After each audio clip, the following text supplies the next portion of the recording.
Bom dia, queridos amigos. Nessa quase manhã ainda, madrugada, tô aqui para gravar para vocês um videozinho rápido sobre a questão aí ah, da reforma tributária, né? Então eu vou trazer algumas coisinhas, né? Claro, eu vou ter um curso específico sobre a reforma, né? A gente está acompanhando isso. E assim que for promulgada, eu já vou ter o material pronto para vocês, mas eu quero ir trazendo, né, como eu sempre gosto de fazer, gosto de ir trazendo minhas considerações, que a gente vai fazendo um laboratório conjunto lá no grupo, beleza?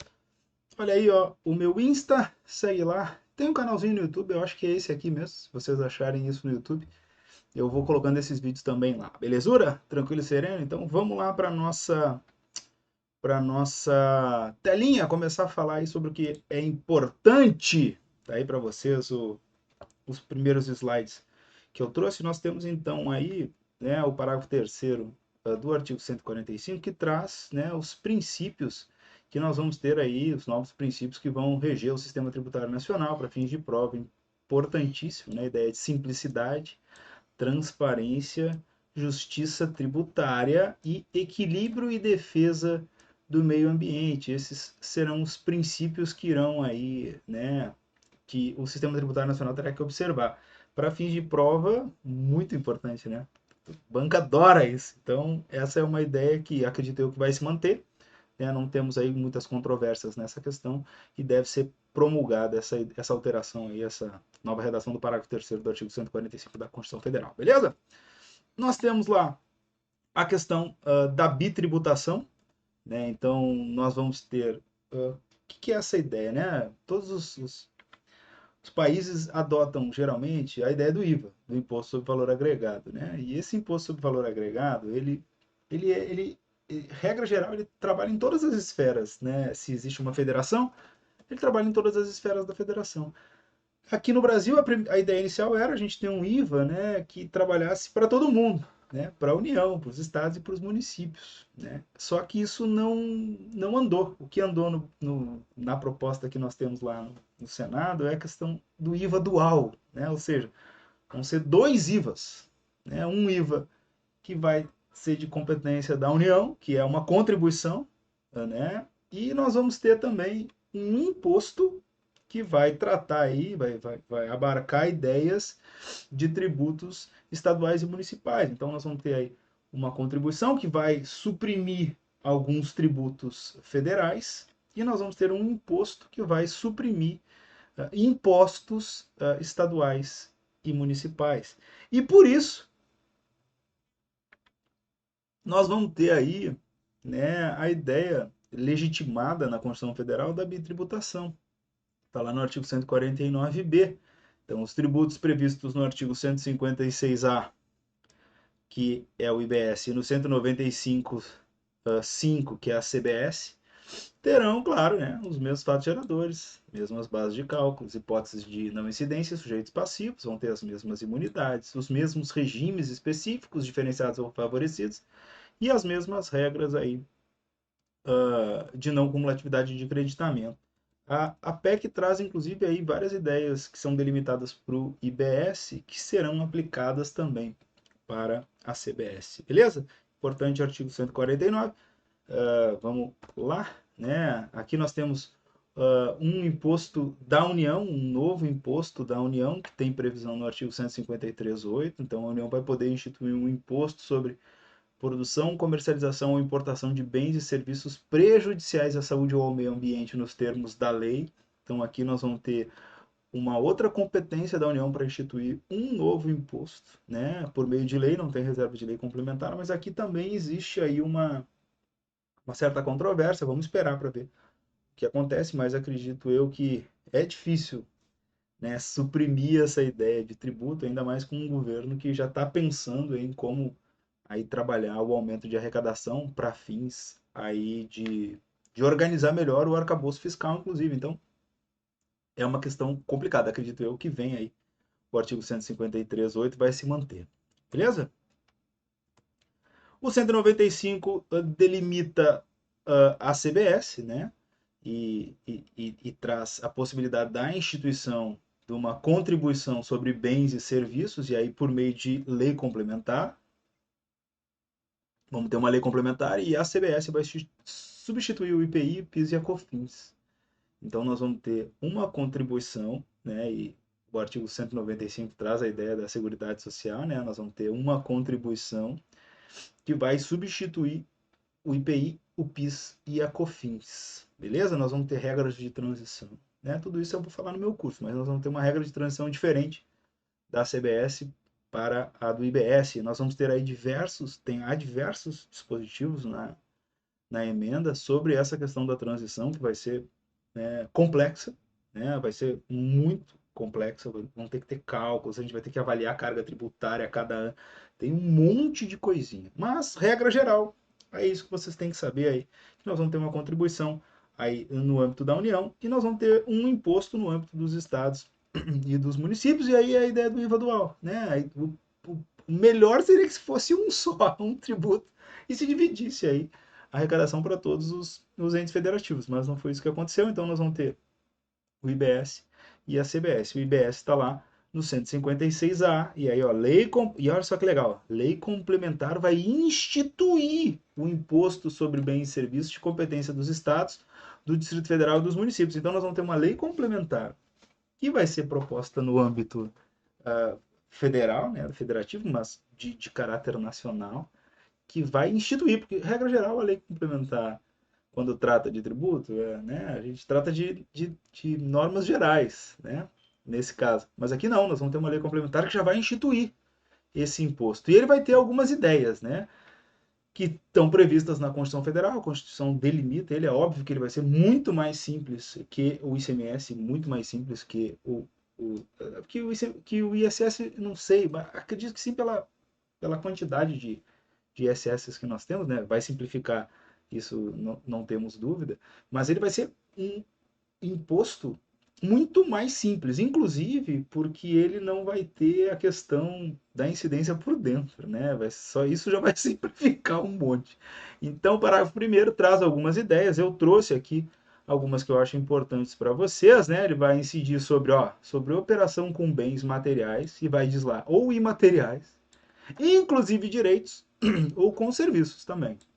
Ele vai incidir sobre a importação de bens materiais ou imateriais, inclusive direitos, ou de serviços realizado por pessoa física ou jurídica, ainda que não seja contribuinte habitual do imposto, qualquer que seja a sua finalidade. Essa é uma ideia que a gente vai pegando, né? O legislador vai pegando as manhas, né? Então ele traz lá o que deu problema com o ICMS, ele já vai acertando aqui no IBS. O IBS, como eu botei aqui, vai substituir o ICMS e o ISSQN. Ele vai ter, olha lá, legislação única, aplicável em todo o território nacional. Ressalvado apenas o disposto no inciso 5. O que está disposto no inciso 5? Que o ente federativo vai fixar sua alíquota própria por lei específica. Deixa eu grifar aqui.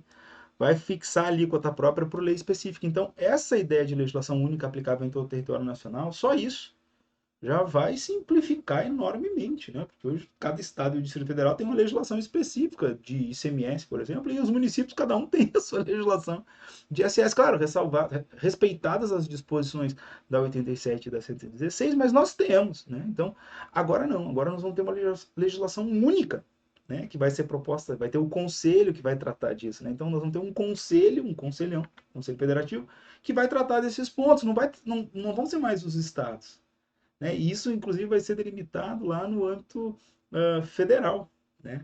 Então, essa vai ser uma legislação única. Depois, com o tempo, eu vou fazer um videozinho também sobre o conselho, importante, né? Eu já acho que o conselho vai trazer aí, vai abarcar muitas atribuições fiscais das administrações tributárias atualmente. Isso vai diminuir a necessidade, acredito eu, né, de servidores, mas é só a minha pequena especulação com o que nós temos aqui de normativos. E o que o ente federativo vai poder fazer? Ele vai poder só fixar a alíquota própria, né? E essa alíquota própria, ela ela é a mesma para todas as operações. Então, assim, regra geral, o ente pode fixar a sua alíquota e ele pode não fixar também, tá? Vai ter uma alíquota específica que ele pode adotar a alíquota que vai ser trabalhada pelo Senado. Então, essa ideia, ele vai ter vai manter essa competência, né? Não é atribuição, essa competência, mas, né, ela é uma competência bem simples, né?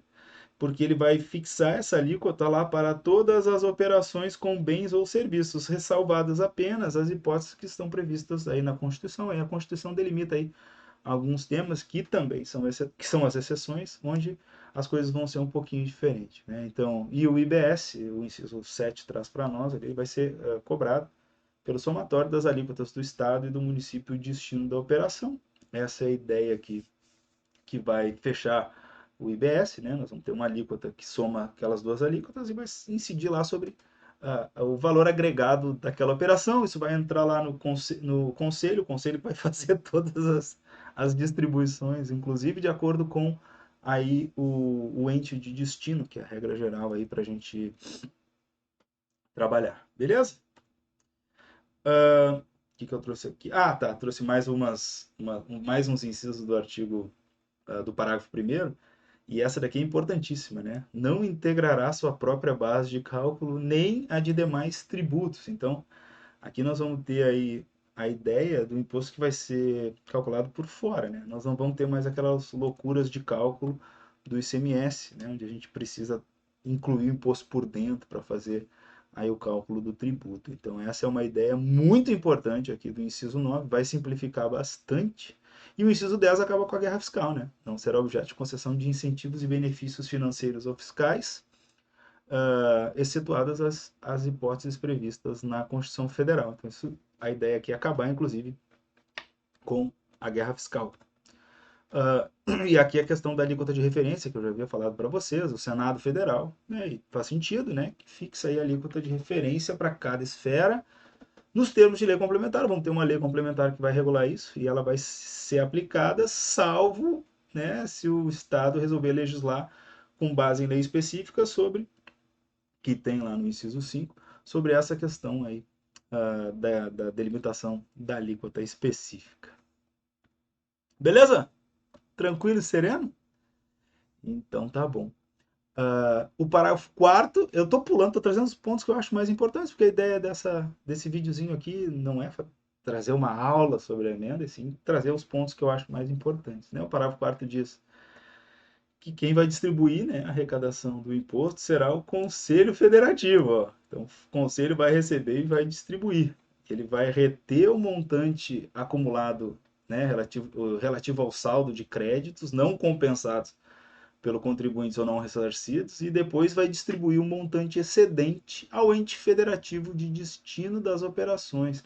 Então, a ideia é toda essa percepção, né, do creditamento, do desconto, de quanto que vai ficar para cada um dos entes federativos, vai ser feita lá no Conselho Federativo. Esse é mais um argumento aí para a ideia que eu acho que vai diminuir a necessidade de servidores de administração tributária dos entes subnacionais, né, dos estados e dos municípios, né? Então, o conselho que vai fazer isso.